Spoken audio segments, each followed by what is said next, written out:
we have studied physiography,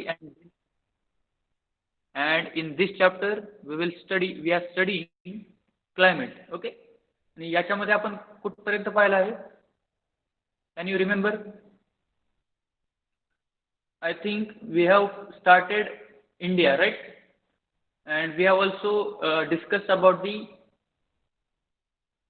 climatic condition of these four cities: Delhi, Kolkata, Mumbai and Chennai, as far as I remember. Am I right or am I wrong? आपण कुठपर्यंत पाहिलं आहे? India आपण चालू केला आहे, बरोबर, आणि ह्या फोर सिटीचं कंपॅरिझन आपण पाहिलं आहे, बरोबर. हे क्वेश्चन्स आहेत, हे सुद्धा आपण पाहिले होते, बरोबर.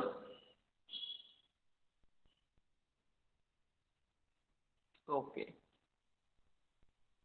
What is this city? What in which city is the range is minimum? What can you infer from this? In which city the range is maximum, right? Classify the cities with equable and extreme climates, right? We have discussed this in previous lecture. Okay. Okay. So we will.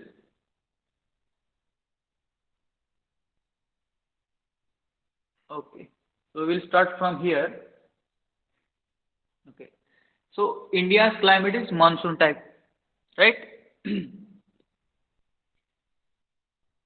India's climate is monsoon type.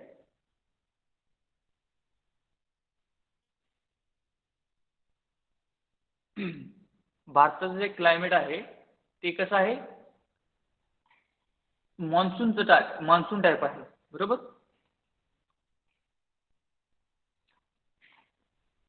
Just a minute.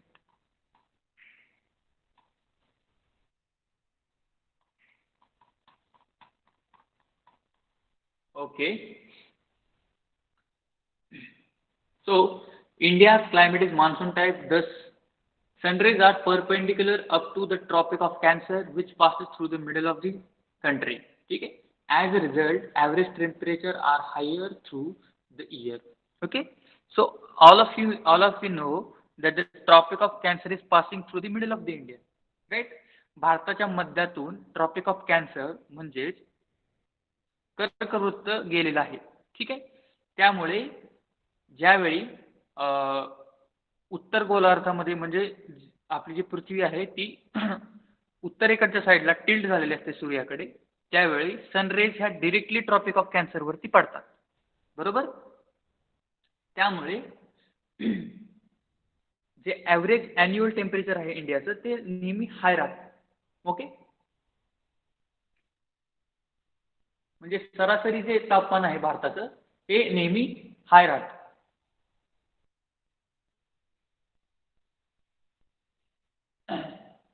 देशाच्या मध्यातून कर्कवृत्तापर्यंत सूर्याची किरणे लंबरूप पडतात, म्हणजे perpendicular पडतात, ठीक आहे. Okay. In winters, the temperature drops to -40 degrees Celsius in Jammu and Kashmir and parts of the mountainous regions of India. Okay, so basically the average annual temperature of India is high, but in the mountainous regions of India, in winter basically, mostly the temperature falls below 0 degrees Celsius and up to 40 degrees Celsius. Okay. If you go in winter in the areas like Ladakh, that is Kargil and Dras sector, which is situated in the Ladakh, that is Union Territory of Jammu and Kashmir and Ladakh. Okay. तर त्या एरियामध्ये जर तुम्ही हिवाळ्यामध्ये गेला तर तिथे temperature शून्याच्या खाली 0 डिग्री सेल्सिअसच्या खाली 40 डिग्री सेल्सिअस पर्यंत म्हणजे -40 पर्यंत आपल्याला पाहायला मिळतं, ठीक आहे. The diversity in climatic conditions of India is due to the latitudinal location and altitude of the place. The Indian Ocean and the Himalayan ranges exert a great influence on the climate of India and the origin of monsoon. Okay. So हे जे climatic temperature जे आहे ते एवढं vary का करतं, म्हणजे काही ठिकाणी खूप ऊन असतं तर काही ठिकाणी बिलो 0 डिग्री सेल्सिअस टेम्परेचर राहतं. हे कशामुळे होतं? Because of the latitudinal extent of India. Okay. Latitudinal extent म्हणजे काय की जे विषुववृत्त आहे, that is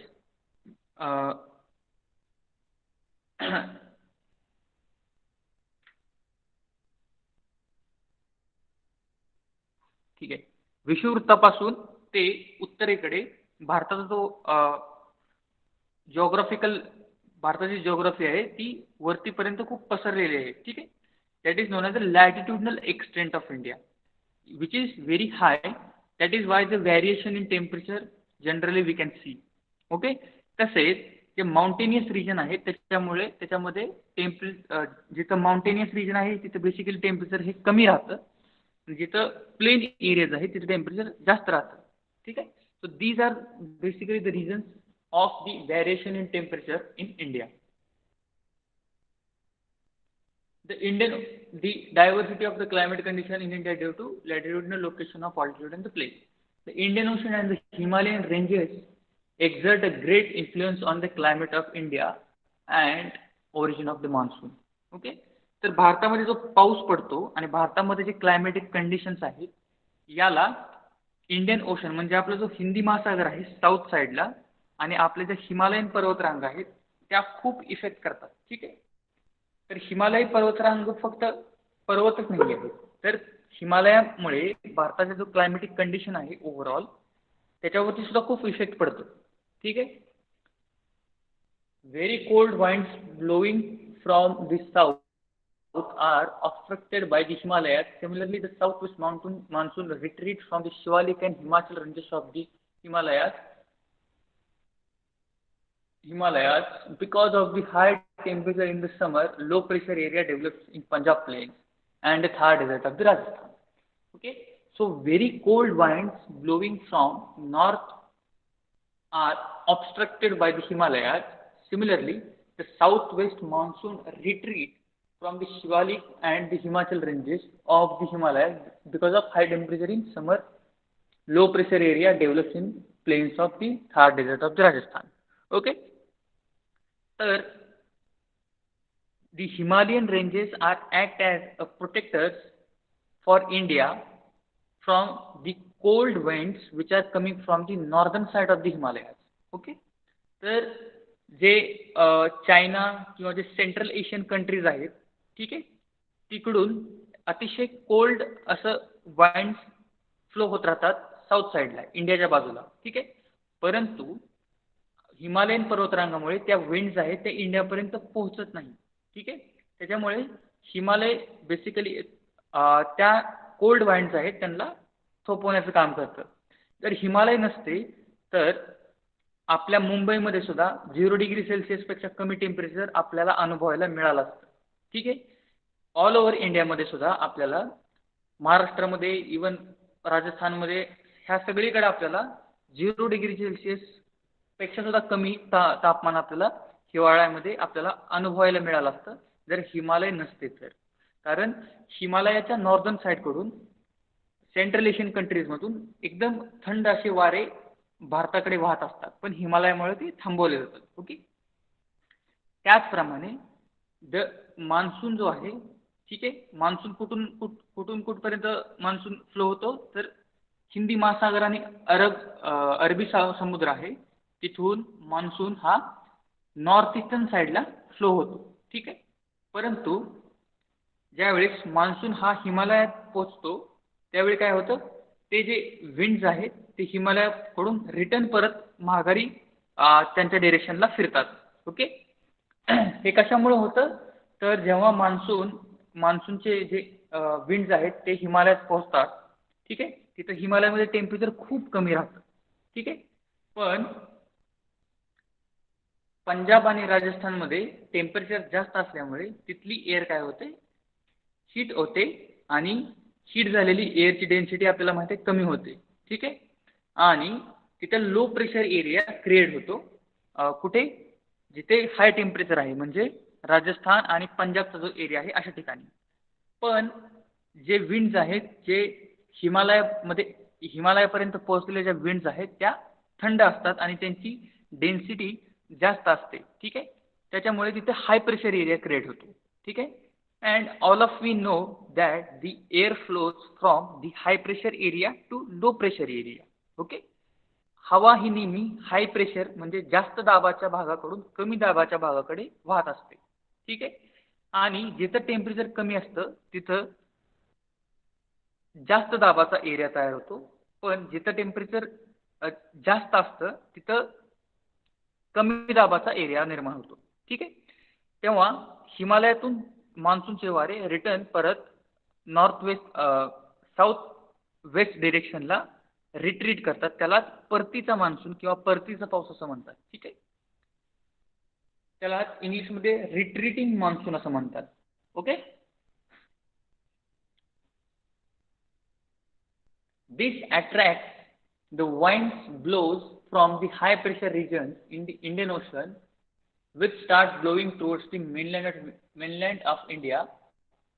These moisture laden winds bring rainfall because of the obstruction caused by the eastern and western Ghats. It rains more in a coastal areas. Okay. Because of the high temperature in summers, okay, low pressure area develop in Punjab plains and the Thar desert of Rajasthan. Okay. So समर मध्ये काय होतं, ज्यावेळेस उन्हाळा असतो भारतामध्ये त्यावेळी जो Thar dessert आहे आणि पंजाबचा जो एरिया आहे तिथं काय होतं, high pressure area low pressure area create होतो. ठीक आहे. लो प्रेशर एरिया कशामुळे क्रिएट होतो, तर ज्या ठिकाणी टेम्परेचर जास्त असतं तिथं हीट जी हवा असते ती गरम होते आणि गरम झालेली हवा काय करते, ती हवा डेन्सिटी तिची कमी होते. ठीक आहे. आणि ती जमिनीपासून वरती फ्लो करायला चालू करते. ठीक आहे. त्याच्यामुळे तिथं काय होतं की लो प्रेशर एरिया क्रिएट होतो. ठीक आहे. मग अशा ठिकाणी लो प्रेशर एरिया क्रिएट झाल्यामुळे इंडियाच्या सेंट्रल एरियामध्ये ज्या साऊदर्न साईडला जे एअर्स आहेत तिथं हाय प्रेशर एरिया क्रिएट झालेला असतो आणि एअर नेहमी हाय प्रेशर एरियाकडून लो प्रेशर एरियाकडे फ्लो होते. त्यामुळे जो भारतामध्ये मान्सून हा आहे तो monsoon north south western side करून म्हणजे अरबी समुद्राकडून हा फ्लो करायला चालू करतो. ठीक आहे.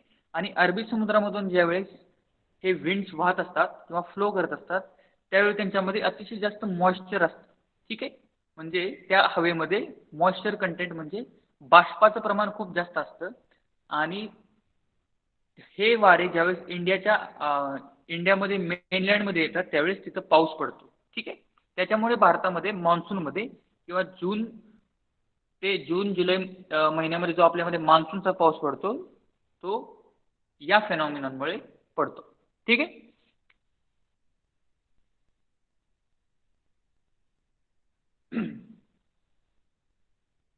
And because of the obstructions of Western Ghats and eastern Ghats. Okay. तर आपले जे वेस्टर्न घाट्स आहेत आणि ईस्टर्न घाट आहे, ठीक आहे, पूर्व घाट आणि पश्चिम घाट, इथं काय आहे, पूर्व घाट आणि पश्चिम घाटांमध्ये जे डोंगर आहेत त्याच्यामुळे जो पाऊस आहे तो कोस्टल एरियामध्ये जास्त पडतो. म्हणजे समुद्र किनारपट्टीचा जो भाग आहे भारताचा तिथे जास्त पाऊस पडतो कारण त्याच्या लगतच जो पश्चिम आणि पूर्व घाटाचा जो भाग आहे तो पर्वताचा जो भाग आहे त्याच्यामुळे पाऊस जे विंड्स आहेत त्या तिथे अडून राहतात आणि कोस्टल एरियाला जास्त पाऊस पडतो. परंतु beyond the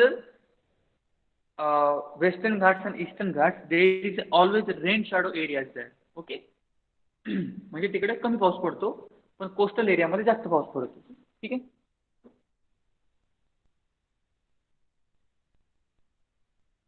These winds return from the Himalayan ranges and their retreating journey starts. While blowing from the northeast towards the Indian Ocean, these winds bring rainfall again and some part of the peninsula. This is the retreating monsoon season in India. In general, the climate of India is not hot throughout the year. Okay. So, ज्यावेळी हे winds मान्सूनचे जे winds आहेत ते north east पर्यंत पोहोचतात त्यावेळेस परत ते तिथून रिटर्न महागारी फिरतात. ठीक आहे. परत एकदा हाच फेनॉमिनॉन अप्लाय होतो की लो प्रेशर आणि हाय प्रेशरचा एरिया क्रिएट होतो. त्याच्यामुळे ते जे विंड्स आहेत ते परत हाय प्रेशर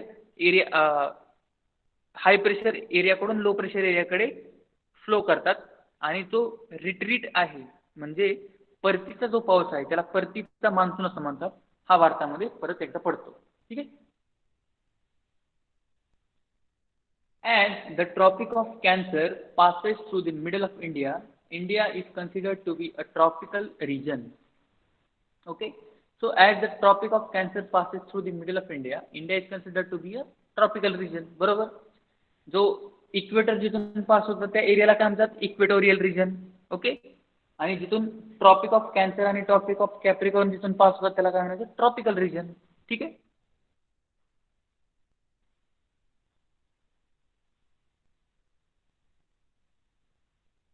तर कर्कवृत्त हे भारताच्या साधारणपणे मध्यातून जात असल्यामुळे भारताला उष्णकटिबंधीय प्रदेशामध्ये गणले जाते. ठीक आहे. तर जिथून कर्कवृत्त आणि मकरवृत्त जातं अशा ठिकाणी उष्णकटिबंधीय प्रदेश म्हटला जातो. ठीक आहे. आणि जिथून विषुववृत्त जातं अशा भागाला विषुववृत्तीय प्रदेश आणि विषुववृत्तीय तापमान तिथं आपल्याला पाहायला मिळतं. ठीक आहे. India faces natural disaster like erratic rainfall, droughts, cyclones and floods, etc. frequently. तर भारतामध्ये आपल्याला दुष्काळ, पूर, जास्त पाऊस, हेवी रेनफॉल ह्या गोष्टी आपल्याला पाहायला मिळतात. ठीक आहे. So there are 4 seasons as per the Indian Meteorological Department.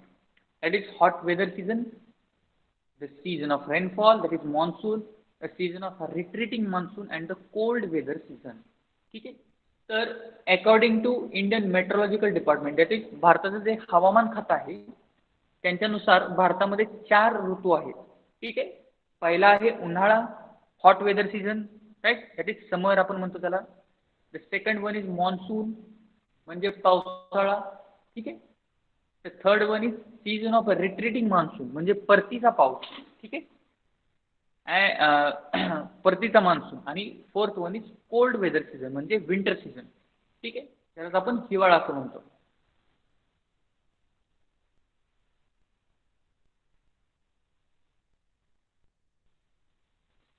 Group the month into seasons for the whole year according to the chart given. Find out the more about the different ways of the classification of the season.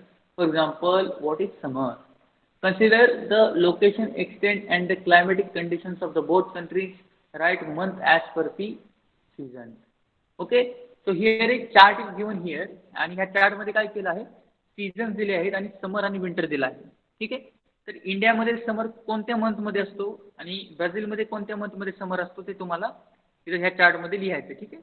त्याचप्रमाणे winter इंडियामध्ये कोणत्या मंथमध्ये असतो, can anybody tell me chat बॉक्समध्ये. Winter कोणत्या मंथमध्ये असतो इंडियामध्ये आणि समर कोणत्या मंथमध्ये असतो इंडियामध्ये. सेम ब्राझीलमध्ये कोणत्या मंथमध्ये असतो, can anybody tell me.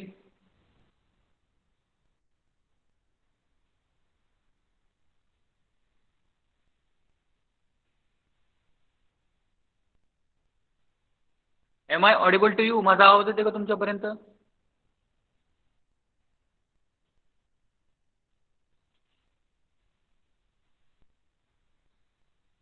Okay.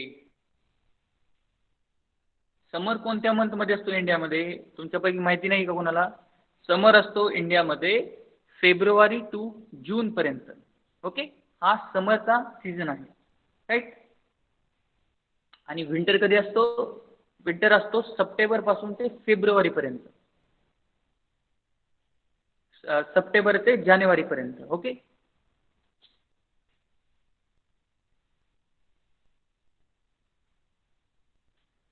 So basically here images are given here.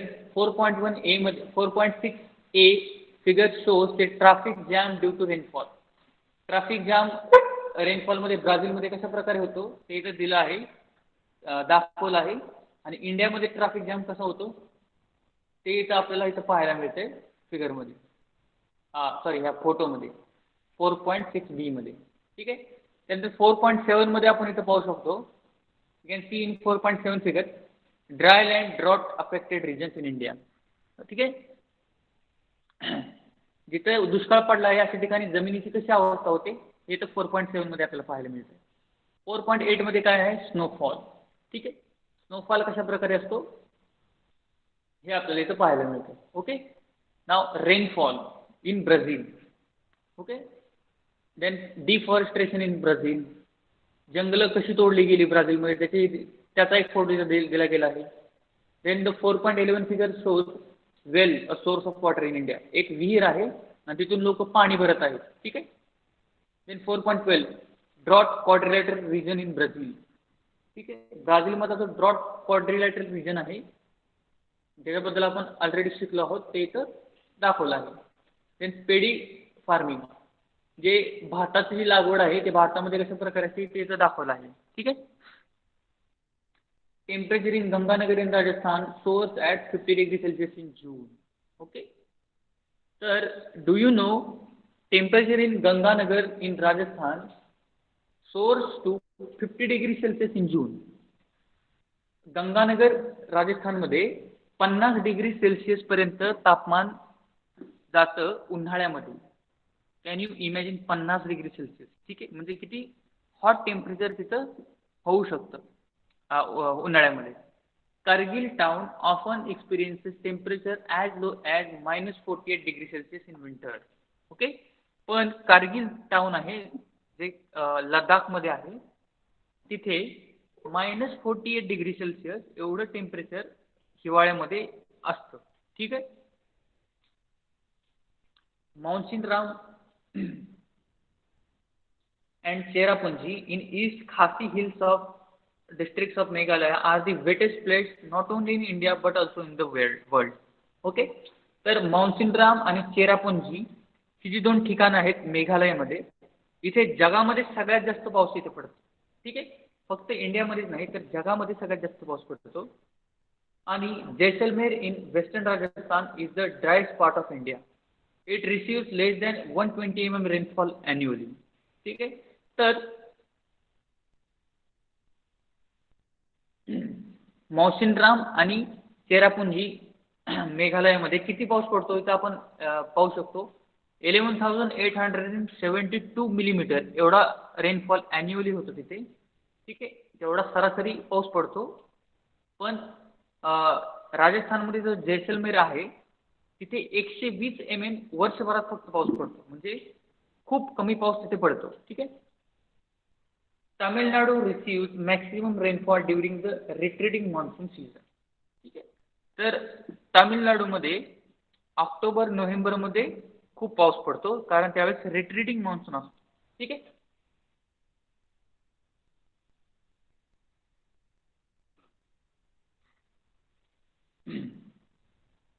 Okay. So find out Cherrapunji and Mawsynram receives 11,000 millimeter rainfall. Shillong, located very near to this place, receives only 1,000 mm of rainfall. Why could be the reason? Okay. तर काय reason असेल की चेरापुंजी आणि मौसिनराम हे जी मेघालयमध्ये दोन ठिकाण आहेत तिथे 11,000 मिलीमीटर एवढा पाऊस पडतो. पण शिलाँग हे जवळच तिथून आहे, तिथं फक्त 1,000 मिलीमीटर पाऊस पडतो. What could be the reason? You have to find this. Okay. Considering the location extent of the Brazil and India, look at the differences in the element of climate like temperature and rainfall as per the direction. Write a short note it. Okay. तर considering the location and extent of Brazil and India, look at the differences in the elements of climate like temperature and rainfall. तर भारत आणि ब्राझीलमध्ये तापमान आणि rainfall याच्यामध्ये कशा प्रकारे differences आहे आणि त्याच्यावरती शॉर्ट नोट लिहायची आहे. ठीक आहे. Okay. Do you know Brazil is a tropical country? It normally does not receive snowfall, but in exceptional conditions, southern polar air masses reaches the southern part of Brazil. This causes snowfall here. Snowfall has been recorded in 1879, 1957 and 1985. Okay. तर ब्राझीलमध्ये snowfall होत नाही generally. Okay. पण कधीतरी जे south polar मधून ज्या winds आहेत त्या फ्लो होतात आणि एक्सेप्शनली इन रेअर कंडिशन ब्राझीलमध्ये जो Southern part of the Brazil आहे तिथे स्नोफॉल होतो. ठीक आहे. आणि आतापर्यंत ब्राझीलमध्ये फक्त 1879, 1957 आणि 1985 लाच फक्त स्नोफॉल रेकॉर्ड झालेला आहे. म्हणजे त्याचं त्याच काळामध्ये फक्त स्नोफॉल झाला होता. Okay, so this is it about this chapter. Now let us start about the fifth chapter, that is natural vegetation and the wildlife. Okay, so homework तुमच्यासाठी चॅप्टरच्या लेक्चरच्या एंडमध्ये तुम्हाला दिला जाईल. Okay, now let us start fifth chapter, that is natural vegetation and wildlife. Okay, so what is meant by natural vegetation and wildlife? In Marathi, नैसर्गिक वनसंपत्ती आणि प्राणी. ठीक आहे. नॅचरल व्हेजिटेशन म्हणजे काय, तर नैसर्गिक वनसंपत्ती. ठीक आहे. The plants, then the various jungles around us, and wild life means the various animals that are found around us, that is known as the wildlife. Okay,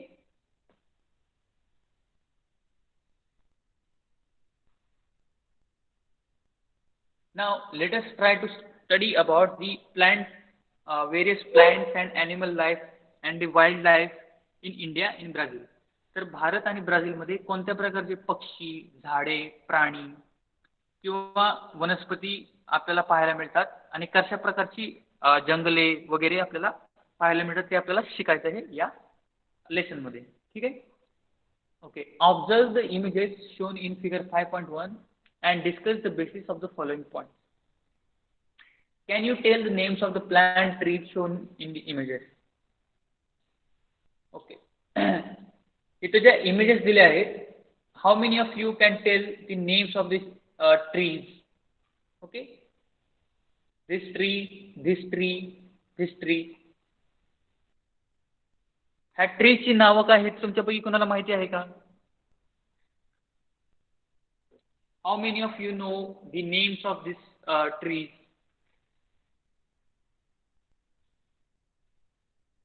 So find out करा. Okay. Where have you seen these plants before? हे plants तुम्ही ह्याच्या अगोदर कुठे पाहिले आहेत का?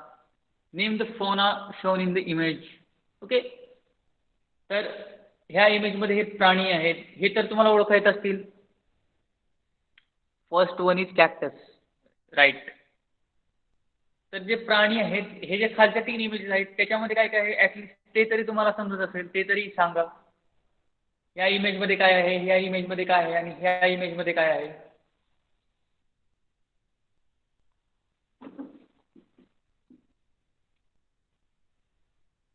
Cheetah, third anaconda.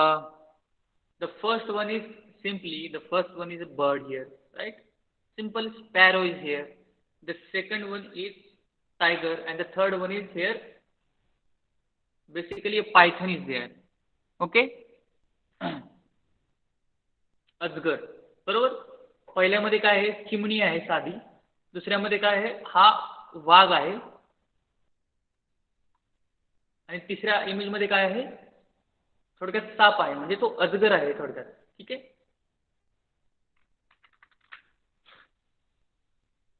Okay. Have you seen them before? तुम्ही ह्याच्या अगोदर पाहिले आहेत का हे 3? ऑब्विसली टीव्ही मध्ये किंवा even you might have seen with your naked आयज ऑल्सो. ठीक आहे. You might have recognized the species shown above and discussed them because there is similarity between them and many Indian species. But these species are found in Brazil. Okay? Look for their names. Now we will study about the variety of flora and fauna in Brazil. Okay? So all these plants and all these birds and the animals are found in Brazil. Okay? तर हे Brazil मध्ये मिळणारे हे animals आणि प्राणी आणि वनस्पती आहेत. ठीक आहे. तर हे आपण आपल्या इथं पण पाहिले असतील, पण बेसिकली हे ब्राझील मधले आहेत. ठीक आहे. In figure 5.2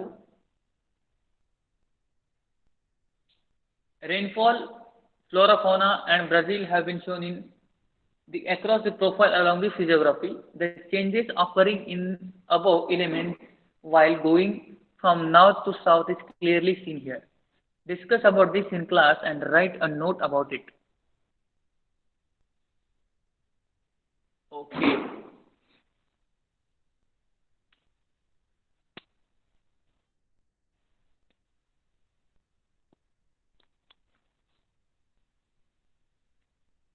So in figure 5.2, what I have given here? Physiography, natural vegetation and wildlife. ठीक आहे. आता 5.2 ह्या फिगर मध्ये काय दिले आहे? भूरचना, प्रमुख वनस्पती आणि प्राणी हे ब्राझीलमध्ये आपल्याला दिलं गेलं आहे. ठीक आहे. From north to south. ठीक आहे. तर ब्राझीलचा जो मॅप आहे त्याच्यामध्ये आपण नॉर्थ डिरेक्शनला जर घेतलं तर नॉर्थ डिरेक्शन पासून ते साऊथ डिरेक्शन पर्यंत ब्राझीलची जी लँड आहे त्याचं ऑल्टिट्यूड किती आहे, टेम्परेचर किती आहे, ॲव्हरेज रेनफॉल कसा आहे हे इथं आपल्याला ह्या फिगरमध्ये दिलं आहे. ठीक आहे. तर आपण पाहू शकतो जी गयाना हायलँड्स आहेत तिथे ॲव्हरेज हाईट किती आहे 1000 मीटर ही मॅक्सिमम हाईट आहे. ठीक आहे. तिथं कोणत्या प्रकारचे फॉरेस्ट आहेत? ट्रॉपिकल फॉरेस्ट आहेत. ठीक आहे. इक्वेटोरियल फॉरेस्ट आहे. टेम्परेचर किती आहे? 28 डिग्री सेल्सिअस आहे. रेनफॉल कसा आहे? 2000 मिलीमीटर आहे. राईट. नंतर आपण जर साऊथला 2000 किलोमीटर गेलो ब्राझीलच्या तर आपल्याला काय पाहायला मिळतं? ग्रासलँड्स, ॲनिमल्स. ठीक आहे. तिथं फॉरेस्ट कशा प्रकारचे आहेत? डेसिडियस फॉरेस्ट आहेत. 21 डिग्री सेल्सिअस टेम्परेचर आहे. ठीक आहे. जर आपण 2800 किलोमीटरचं ते 3600 किलोमीटरचा जो एरिया आहे ब्राझीलचा from north direction to south direction तर तिथे आपल्याला काय पाहायला मिळते? Reptiles and grassland animals. Okay. गवताळ प्रदेशातील सरपटणारे प्राणी आपल्याला पाहायला मिळतील. तिथं टेम्परेट फॉरेस्ट आहेत. 23 डिग्री सेल्सिअस तापमान आहे. 600 मिलीमीटर पाऊस पडतो आहे. ठीक आहे. हे इथं या फिगरमध्ये दिलं आहे. ठीक आहे. समशीतोष्ण वने इथे आपल्याला पाहायला मिळतील जर ब्राझीलच्या आपण नॉर्थ डिरेक्शन कडून साऊथ डिरेक्शनला 3600 किलोमीटर जर ट्रॅव्हल केलं तर आपल्याला समशीतोष्ण वने म्हणजे टेम्परेट फॉरेस्ट आपल्याला पाहायला मिळते. ठीक आहे. आता टेम्परेट फॉरेस्ट म्हणजे काय, एव्हरग्रीन फॉरेस्ट म्हणजे काय हे आपण पाहूयात.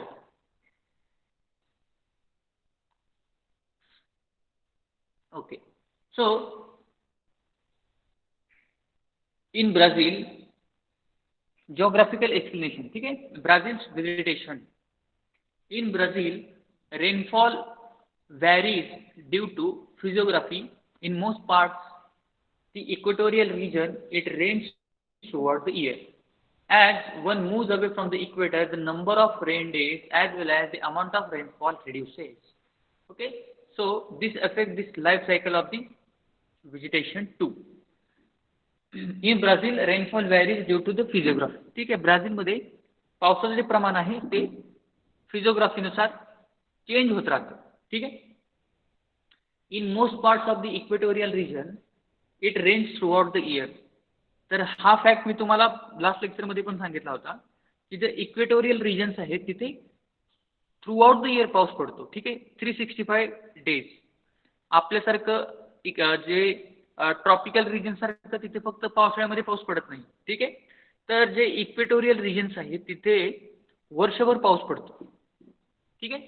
तर ब्राझीलचा जो नॉर्थचा जो पार्ट आहे तो इक्वेटोरियल पार्ट आहे आणि तिथे वर्षभर पाऊस पडतो. Okay. So the number of rainy days as well as the as amount of rainfall as one moves from the equator. जसं आपण इक्वेटर पासून साऊथ डिरेक्शनला ट्रॅव्हल करायला चालू केलं म्हणजे विषुववृत्ताचा जो भाग आहे ब्राझीलचा तिथे वर्षभर पाऊस पडतो. पण विषुववृत्तापासून आपण दक्षिणेकडे म्हणजे साऊथ डिरेक्शनला ट्रॅव्हल करायला चालू केलं तर पावसाचं प्रमाण कमी होत जातं. ठीक आहे. This effect the life cycle of the vegetation too. आणि त्याच्यामुळे जी वनस्पती जीवन आहे व्हेजिटेशन आहे त्याच्यावरती सुद्धा त्याचा परिणाम होतो. Evergreen forest are found in the areas where the rain where it rains throughout the year. Okay. So evergreen जे फॉरेस्ट आहेत ठीक आहे त्यांच्या नावावरूनच आपल्याला समजतं की ते वर्षभर एव्हरग्रीन असतात. ठीक आहे.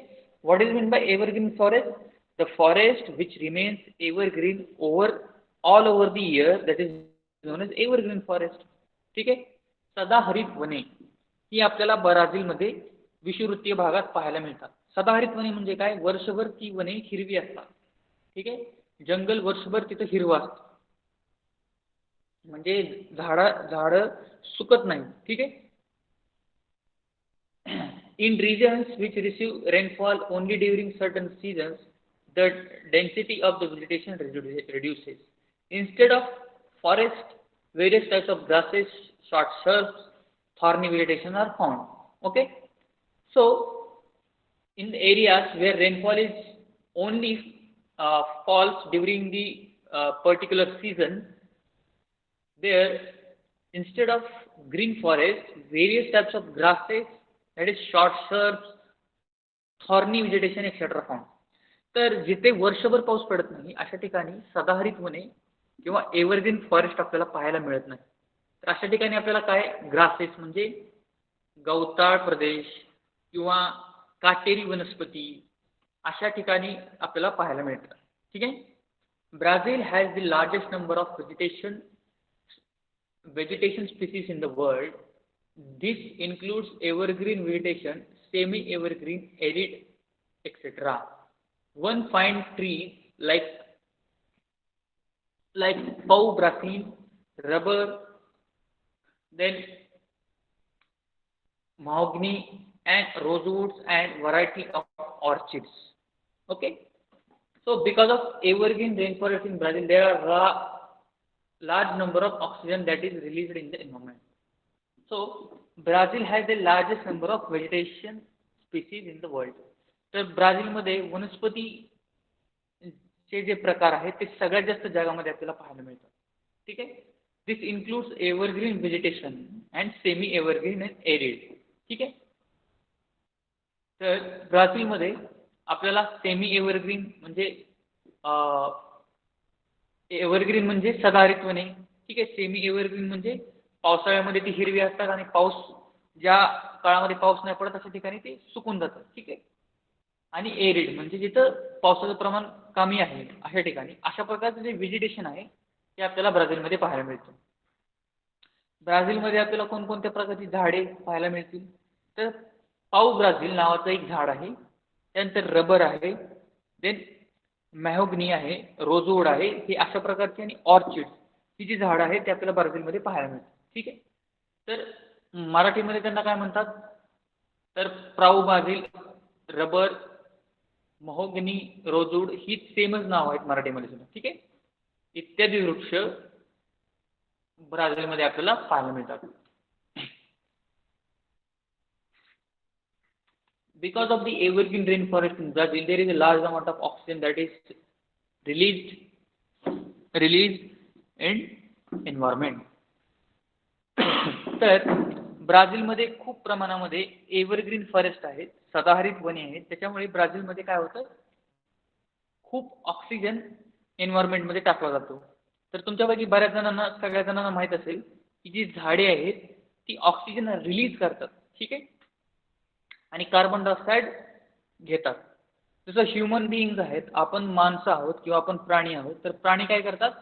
ऑक्सिजन घेतात आणि कार्बन डायऑक्साईड सोडतात. बरोबर. परंतु झाडे काय करतात? ऑक्सिजन सोडतात आणि कार्बन डायऑक्साईड घेतात. ठीक आहे. त्यामुळे ज्या ठिकाणी खूप फॉरेस्ट आहेत, ज्या ठिकाणी खूप झाडे आहेत, अशा ठिकाणी ऑक्सिजन मुबलक प्रमाणात आपल्याला मिळतो. तर ब्राझीलमध्ये जो नॉर्दर्न पार्ट ऑफ ब्राझील आहे तिथे खूप जास्त आणि दाट जंगल आहे. ठीक आहे. सदाहरित वने आहेत. दॅट इज एव्हरग्रीन फॉरेस्ट ब्राझीलमध्ये आपल्याला पाहायला मिळतं. त्याच्यामुळे एन्व्हायरमेंटमध्ये खूप प्रमाणामध्ये ऑक्सिजन रिलीज केला जातो. ठीक आहे. This helps reduce the carbon dioxide level. Okay. Therefore these rain forest are rightly called as the lungs of the world. Okay. तर याच्यामुळे ब्राझीलमध्ये जी सदाहरित वने आहेत, दॅट इज रेन फॉरेस्ट आहेत, ती काय करतात? खूप प्रमाणामध्ये ऑक्सिजन रिलीज करतात एन्व्हायरमेंटमध्ये, पर्यावरणामध्ये खूप प्रमाणामध्ये ऑक्सिजन सोडतात आणि त्यामुळे त्यांना जगाची फुफ्फुसे किंवा लंग्स ऑफ द वर्ल्ड असं म्हटलं जातं. Now Indian vegetation. ठीक आहे. तर let us try to understand about the Indian vegetation. Answer the following questions on the basis of the figure 5.3. Okay. तर 5.3 फिगर तुम्ही बघायचे आहे तुमच्या मॅपमध्ये, तुमच्या बुकमध्ये. And let's try to figure out the answers of this question. Which forests are found in the western snow-capped region?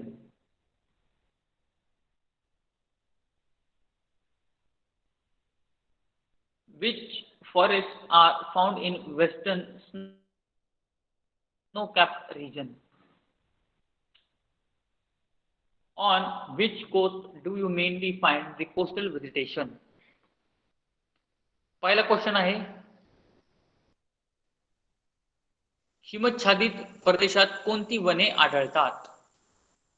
ठीक आहे. तर जिथं स्नोफॉल होतं तिथं कोणत्या प्रकारची वने आपल्याला आढळतात? जसं आपण बघू शकतो, जो हिमच्छादित प्रदेश भारताचा कोणता आहे, तो आहे हा. ठीक आहे. तर इथं आपल्याला कोणत्या प्रकारची फॉरेस्ट पाहायला मिळतात? तर that is Himalayan forest, right. So the answer of the first question will be Himalayan forest. Okay. Next question, which type of forest occupy maximum? On which coast do you mainly find the coastal vegetation? कोणत्या किनारपट्टीवर समुद्रकाठची वने प्रामुख्याने आढळतात? कोणत्या किनारपट्टीवर? समुद्रकाठची वने कोणत्या किनारपट्टीवर आपल्याला आढळतात? Okay, we can see here, then here, right, then here,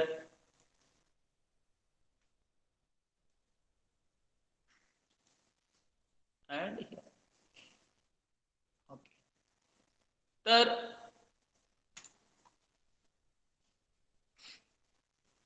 coastal vegetation कुठे पाहायला मिळतं आपल्याला?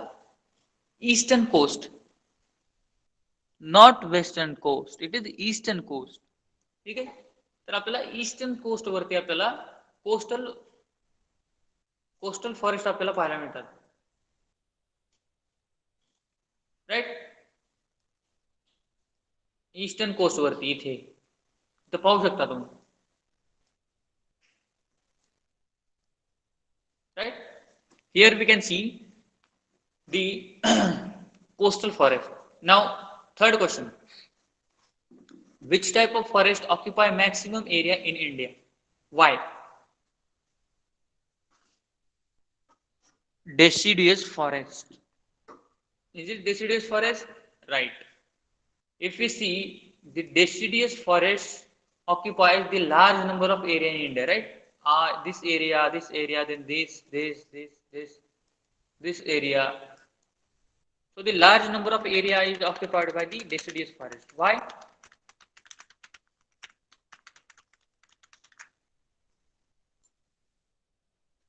कोणत्या प्रकारच्या वनांनी भारताचा जास्त प्रदेश व्यापला आहे? पानझडी वने, बरोबर. Deciduous forest means what? पानझडी वने, म्हणजे अशी वने की पावसाळ्यामध्ये त्यांची पानं ही हिरवी असतात आणि ज्यावेळेस पाऊस पडत नाही, म्हणजे उन्हाळ्यामध्ये किंवा हिवाळ्यामध्ये, त्या झाडाची पाने झडतात. ठीक आहे. आणि त्याला पानझडी वृक्ष असं, पानझडी वने असं म्हटलं जातं. ठीक आहे. Deciduous forest means what? The forest which are green, which remains green in the rainy season, but they shed their leaves, okay, in the season of summer and winter. Okay, that is known as the deciduous forest. तर भारतामध्ये जास्तीत जास्त deciduous forest का पाहायला मिळतात? तर भारतामध्ये continue पाऊस पडत नाही, जास्त पाऊस पडत नाही थ्रू आउट द इयर. ठीक आहे. त्याच्यामुळे डेसिडियस फॉरेस्ट आपल्याला मॅक्सिमम पाहायला मिळतं. Okay. Now last question, where do you find the thorny and shrub vegetation in and why? Okay. काटेरी आणि झुडपी वने कुठे आढळतात आणि का? तर काटेरी आणि झुडपी वने आपल्याला कुठे पाहायला मिळतील? आपण इथं पाहू शकतो, तर ह्या एरियामध्ये, राईट. हा जो एरिया आहे, then this area.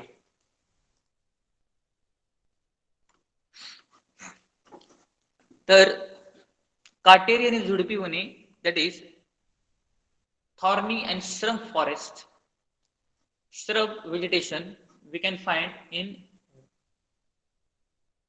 in these areas, right?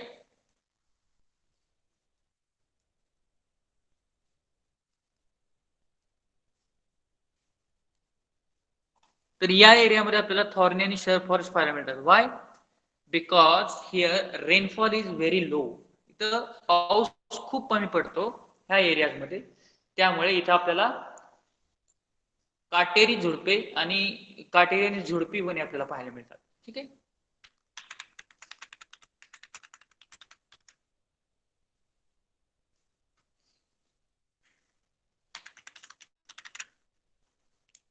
Okay. Now geographical explanation. Following types of forest found in India.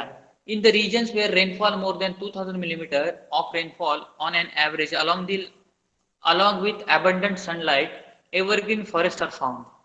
The leaves of the trees in these forests are the leaves of the trees in these forests are broad and green. Okay. So the regions which receives the rainfall more than 2000 mm with abundant sunlight, evergreen forest India in found. Okay. So this is fact and you have to remember this fact. Okay. तर जिथे भारतामध्ये 2000 millimetre पेक्षा जास्त पाऊस पडतो आणि सूर्यप्रकाश हा अतिशय चांगल्या प्रमाणात झाडांना मिळतो, अशा ठिकाणी आपल्याला सदाहरित वने किंवा एव्हरग्रीन फॉरेस्ट आपल्याला पाहायला मिळतात. ठीक आहे.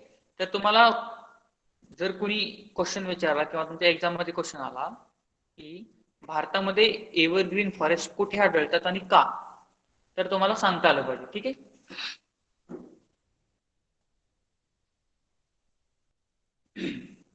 The leaves of the trees in the forest are broad and green. The trees have hardwood and heavy and durable. Okay. तर त्यांची पानं कशी असतात? ब्रॉड असतात. एव्हरग्रीन सदाहरित वनांची जी पाने असतात, लीव्ज असतात, ती कशी असतात?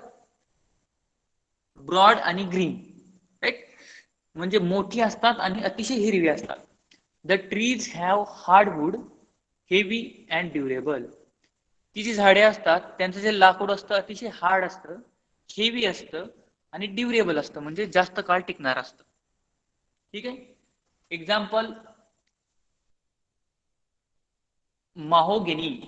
ठीक आहे. हे ब्राझील मध्ये सुद्धा आपल्याला एक्झाम्पल पाहायला मिळालेलं. Right. In India, Himalayas, in Indian Himalayas, three types of forests are found according to the altitude.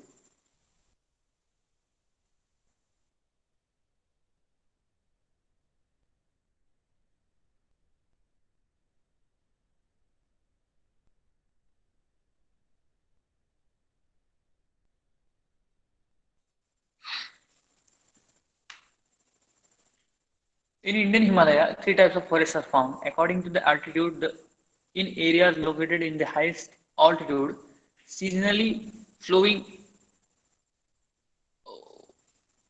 Okay, sorry. Okay, yeah, here we are. Example mahogany, then rosewood, rubber, etc. So these are the commonly found trees in India. भारतामध्ये easily ही जे evergreen forest आहेत, सदाहरित वने आहेत, तिथे आपल्याला ह्या प्रकारची झाडे आपल्याला पाहायला मिळतील. ठीक आहे. कोणकोणती? महोगनी, रोजवूड आणि rubber. Okay. Also there are various types of creepers found here. Highest biodiversity is found in these forests. Okay. तर अनेक प्रकारच्या वेली. ठीक आहे. क्रीपर्स म्हणजे काय तर वेली, ह्या सुद्धा आपल्याला ह्या वनांमध्ये आपल्याला पाहायला मिळतात. In regions receiving rainfall between 1000 millimeter to 2000 millimeter in India, deciduous forests are found. Okay. In dry seasons, trees shed their leaves so that water is not lost due to the evaporation. Okay, so this is very important fact. In regions receiving rainfall between 1000 millimeter to 2000 millimeter in India, deciduous forests are found. तर भारतामध्ये deciduous forest आहेत ते कुठे मिळतात, म्हणजे पानझडी वने आहे ती भारतामध्ये जिथे 1000 मिलीमीटर ते 2000 मिलीमीटर पाऊस पडतो अशा ठिकाणी. आणि उन्हाळ्यामध्ये ती झाडे पानं काय करतात, शेड करतात, म्हणजे पानं झडतात त्यांची. का बरं? कारण जे पाणी आहे ते साचून ठेवण्यासाठी, झाडाला उन्हाळ्यामध्ये सर्वाईव्ह करण्यासाठी जी झाडाची पानं आहेत ती गळून जातात, म्हणजे त्या पानांना जगण्यासाठी जास्त पाणी लागू नये म्हणून पानं झडली जातात. ठीक आहे, to save water, water save करण्यासाठी. For example teak, bamboo, banyan, peepal etcetera are the trees found in the this forest. Okay, तर कोणकोणती झाडं आहेत ती आपल्याला पानझडी फॉरेस्ट मध्ये आपल्याला पाहायला मिळतील. ठीक आहे, डेसिडियस फॉरेस्ट मध्ये आपल्याला कोणती झाडं पाहायला मिळतात, तर साग, बांबू, वड, पिंपळ. ओके,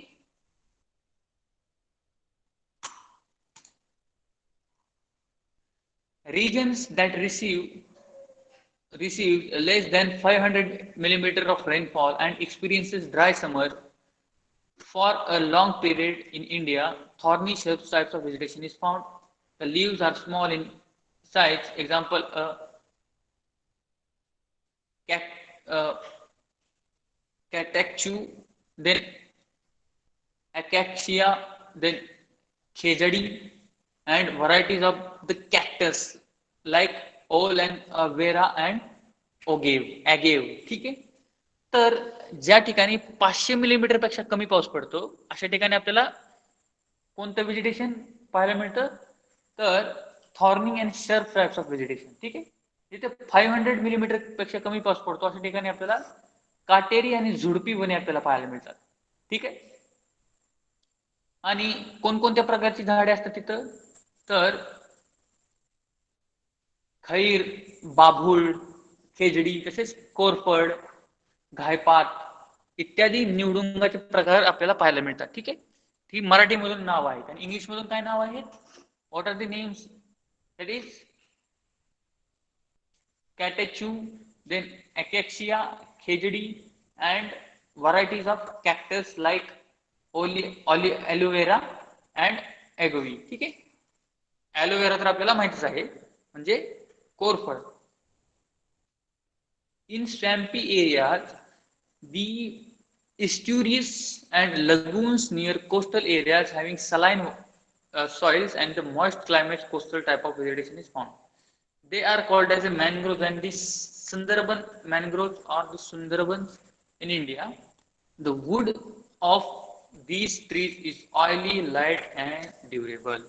Okay, सो जिथे स्वॅम्पी एरियाज आहेत, जिथे पाणी साचून राहतं, किनाऱ्यालगतचा जो दलदलीचा एरिया आहे अशा ठिकाणी खाड्या व खाजणांचा भाग असतो. ठीक आहे, तिथे क्षारयुक्त मृदा आणि दमट हवामान असतं आणि अशा ठिकाणी समुद्रकाठची वने आपल्याला पाहायला मिळतात आणि त्यांना खारफुटीची वने असं सुद्धा म्हणतात. ठीक आहे, किंवा सुंदरीची वने सुद्धा असं म्हणतात मराठीमध्ये. आणि या वनस्पतीचे लाकूड असतं ते तेलकट असतं आणि हलकं आणि टिकाऊ असतं. ठीक आहे,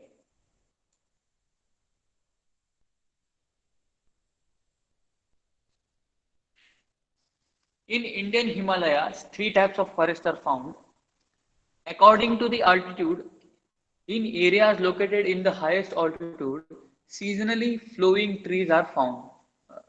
In regions like medium altitude, then coniferous trees like pine, deodar, fir, and the foothills mixed forests are found. These includes both coniferous and deciduous types of forest. Here the proportion of the salt trees is higher. Okay, so हिमालयामध्ये, ठीक आहे, आता आपण काय पाहिलं की जिथं जास्त पाऊस पडतो तिथे कशा प्रकारची फॉरेस्ट असतात, जिथं थोडा कमी पाऊस पडतो अशा ठिकाणी कोणती वने असतात, जिथं खूपच कमी पाऊस पडतो अशा ठिकाणी कसं प्रकारचं व्हेजिटेशन असतं आणि कशा प्रकारची फॉरेस्ट इथं आपल्याला पाहायला मिळतात, कशा प्रकारची झाडं आपल्याला पाहायला मिळतात हे आपण पाहिलं. आता हिमालयामध्ये, ठीक आहे, in Himalayas 3 types of forest are found. 3 प्रकारची फॉरेस्ट आपल्याला वने आपल्याला हिमालयामध्ये पाहायला मिळतात. In areas located at high altitude, जिथं जास्त उंची आहे तिथं आपल्याला seasonally flowering trees are found. ठीक आहे, म्हणजे सीझनली जिथं सीझनली म्हणजे वार्षिक जिथं सीझन असतो ऋतूच्या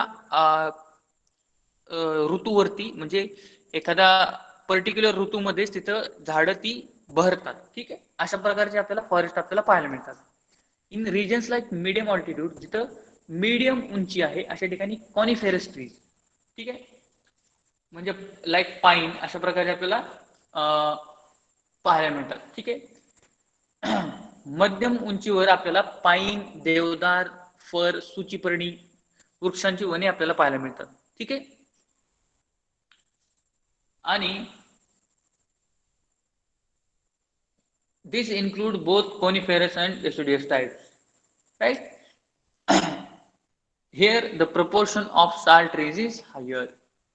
आणि या वनामध्ये साल वृक्षाचे प्रमाण जास्त असते. ठीक आहे, तर हा जो एरिया आहे हिमालयाचा, जिथं मिड अल्टिट्यूड आहे म्हणजे मध्यम उंचीचा प्रदेश आहे, तिथं साल ट्रीज आपल्याला जास्तीत जास्त पाहायला मिळतात. Okay okay, so this is it for today's lecture. We are ending this lecture here. Okay, so for you homework will be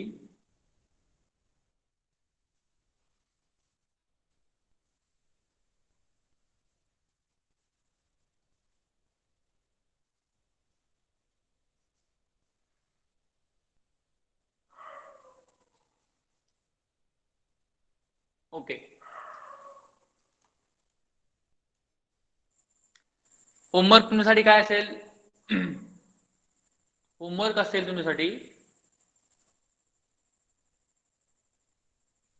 हे जे 4 क्वेश्चन्स आहेत, राईट, दीज 4 क्वेश्चन्स, हे क्वेश्चन्स तुमच्यासाठी होमवर्क आहेत. ओके, फिगर नंबर 5.3 बरोबर जे questions दिलेले आहेत, this will be homework for you. Okay, for same English students, for you also,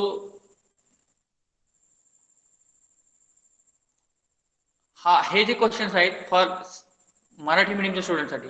ठीक आहे, हे तुमच्यासाठी होमवर्क असेल 5.3 च्या शेजारचे question. Okay, so if you have any doubt you can ask, otherwise you can leave this lecture. Goodbye everybody, stay home, stay safe, goodbye. You can quit this lecture, तुम्ही lecture quit करू शकता, and don't forget to mark your attendance after the lecture.